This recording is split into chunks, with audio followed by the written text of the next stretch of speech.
আসসালামু আলাইকুম। আশা করি আপনারা সবাই ভালো আছেন, আমিও ভালো আছি। যারা বিয়ে করেন নাই তাদের জন্য সমবেদনা। যাদের ঘরে কন্যা সন্তান নাই তাদের জন্য আরও বেশি সমবেদনা। কারণ যারা বিয়ে করেন নাই, যাদের সন্তান হয় নাই, আ এদের জীবনে কোনো মানে হয় না। এক কথায় আমি মনে করি। আর কন্যা সন্তান এটা একটা ভাগ্যের বিষয়। এই আরকি দেখতেই পাচ্ছেন সারাদিন আমি অফিস থেকে আসার পরেও সে তার মায়ের ক্লিপ আমার মাথার উপরে, মাথার চুলে কখনো দাড়িতে লাগাচ্ছে, কখনো আদর করছে, কখনো চিমটি কাটে।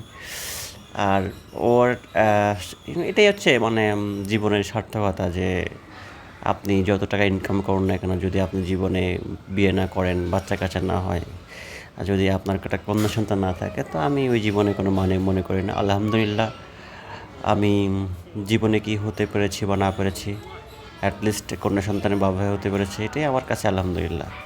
আমি এর থেকে বেশি কিছু চাই না। আমি সব মিলিয়ে আমি যত কষ্ট থাকুক না কেন আমি খুশি এখন।